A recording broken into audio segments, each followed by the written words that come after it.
Donnie Darko is a 2001 rated R film written and directed by Richard Kelly.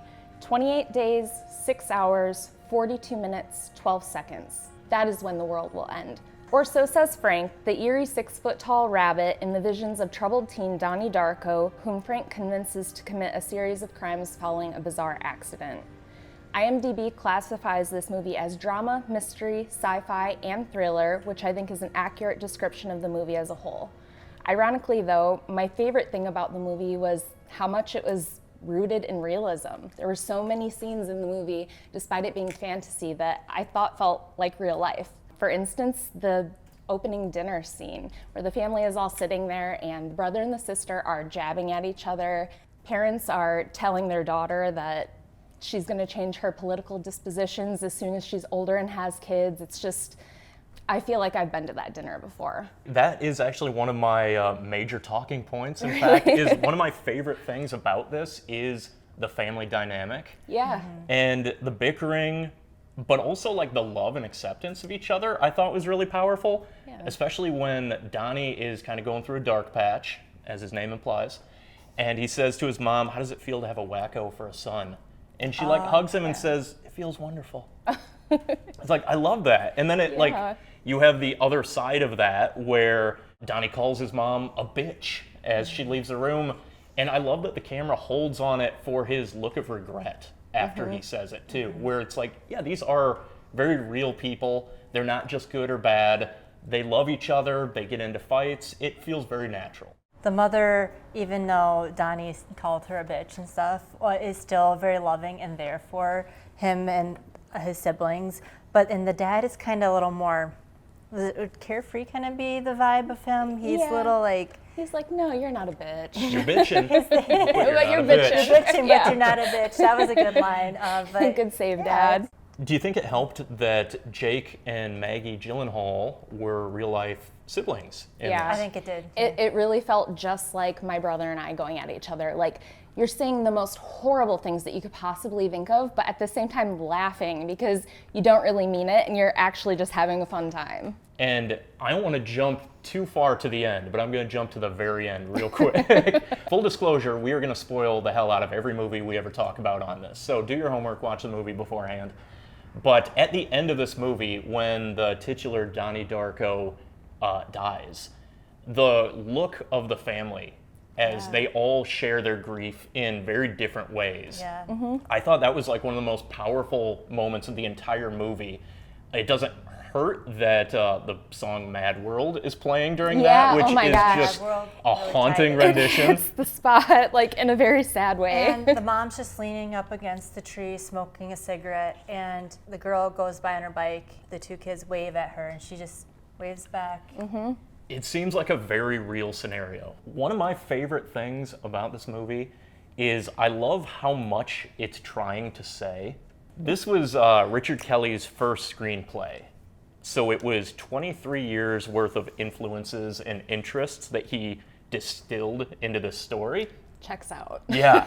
And I don't know if it all works, but it's like, I just give him credit because it's so ambitious. Like there's just so many things that you're like, he must have stumbled upon that somewhere and it made an impact and he put it into the movie. Yeah. And I love how it deals with time travel, with predeterminism, with teenage rebellion, Graham Greene's The Destructors, fear versus love, and the end of the world. Yeah, everything under the sun. Just the amount of like hot topics that are all woven into this movie that it would almost seem like too much, but they do kind of fit in together. A lot of what you mentioned, but also just generally mental health issues, the concept of self-sacrifice. I mean, that's not many people would find themselves in a position where they can save a whole lot of people or one very important person by sacrificing themselves. That's got to be a huge pill to swallow. Even issues such as what women want to do with their lives at certain ages and,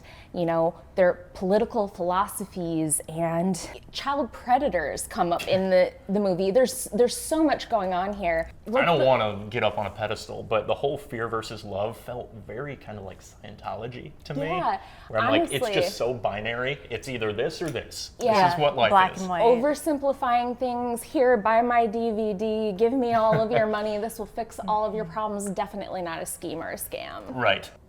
Speaking of powerful moments, you brought up what you thought was yours. For me, it was actually the therapist session with Donnie when he discusses how he had learned from Roberta Sparrow that all living things die alone. And he was really having a hard time with that concept. And for me, that was an incredibly relatable scene, just the thought process is there. You kind of look at a troubled teenager and you think, they don't feel that way, they don't miss people, they don't care for people, but it's quite the opposite. He was feeling overwhelmed by loneliness, and he said himself, I don't want to be alone. He doesn't want to.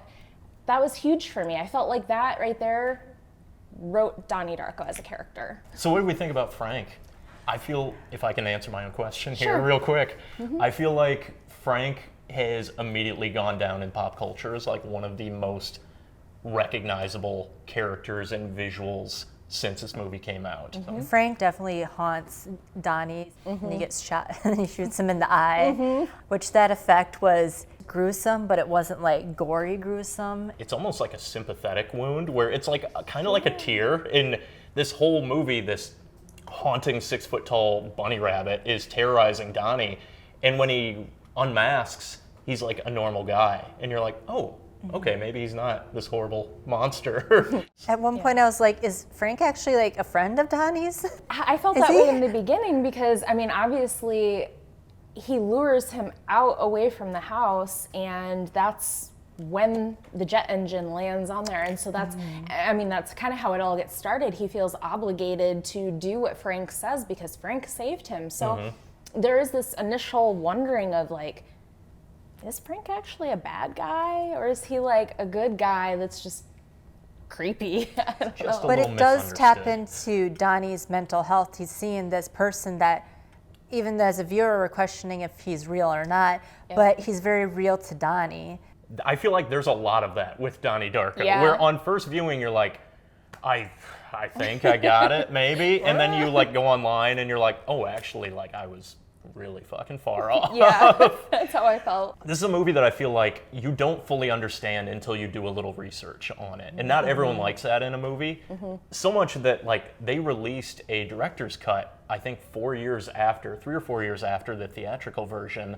And it's like 20 minutes longer, and it goes into almost excessive detail, especially around like the time travel mechanics. Sure. Where like they start naming different terminology for people. Donnie apparently is called the living receiver. Frank is the manipulated dead. These Okay. all have like names and labels to what happens in this. Interesting. And none of this you would pick up on just watching the regular No. version of the movie. Not even watching it 5 or 6 times through, you wouldn't get some of that. When he's talking about the time travel, I like where he's talking with his science teacher, I think. Yes. This is another thing. I feel like the characters are all very well developed in the fact that you don't get a lot of them, but you get enough of their personality. And from the little bit you get of his teacher, you're like, he's a good guy. He seems like a decent dude. He's like humoring Donnie, trying to like work with him on figuring out this bizarre time travel thing. And he takes it as far as he can go before he's like, I'll lose my job. Yeah, I can't Yeah. continue this discussion. I'll lose my job. And then Donnie's like, okay. And he Yeah. goes on. And I'm like, he's trying. There's a lot of people in this that are trying for Donnie. It isn't Oh, just sure. people like hucking pills at him, Yeah. which Drew Barrymore's character also mentions. She's like, we are losing our children to prescribed apathy. I felt like I had a teacher like Drew Barrymore in that movie in school. That science teacher, I swear I've had a teacher like that where it's like, okay, you know, I'd really love to get further into this conversation with you, but you're my student and I can lose my job for this. Like, that's a real thing. Those conversations happen. And that teacher that was at the board meeting. Kitty. Oh Kitty my is God. Yeah, Kitty She Farmer. was Let's like, get into oh Kitty. My goodness. That woman is a real woman. Yes. We call her Karen, and she is everywhere. She was a Karen precursor. Yes. A kitty. She hadn't taken full form yet. That was before the Karens got the spiky haircut. Yeah, it they got hasn't- the kitty haircut. Right. And she was the very black and white person, and things have to be, she's like, as a teacher, blah, blah, blah. I have the unique perspective. The of unique being perspective, both yeah. a teacher and a parent. And it was like, shut up, ladies. Stop with your book banning bullshit. Yeah. One thing that I took away from this is it feels like it is a very true vision from its writer and director. And I really enjoy that about it. Like I said, I don't know if like Now I think it all works. When it came out, I think it was very uneven on people like judging whether or not this was a successful movie. Now that we're 22 years removed from it, I think it absolutely is, just because like it's Donnie Darko. Like everyone knows Donnie Darko, and this is just what it is. It's weird, it's bizarre, it has a great soundtrack. There's a 6-foot-tall bunny. Like it's just Donnie Darko. And I love that he didn't like waver from his vision. Yeah. It seems like there was no studio notes. He didn't like take any sacrifices on it. He just got to tell the story that he wanted to tell. So how do you think this has aged? We're 22 years removed now. Like a fine wine, gotten better. And last question, did you ever think of Donnie Darko as a Halloween movie? No, not until you pointed out that it starts on October 1st and ends on Halloween. Yeah. Never would have thought of it. Would have thought of it as a creepy, eerie, maybe even goth type vibe movie? Absolutely, but Suspenseful. yeah, sci-fi. but now it is definitely in my Halloween movies to watch category. In the rotation. Yeah, add it to the rotation. So that is it. We're just getting our footing here on our first episode of Postmortem Cinema. Join us next week where we discuss another fall favorite, the 1999 Gothic fable from Tim Burton, Sleepy Hollow.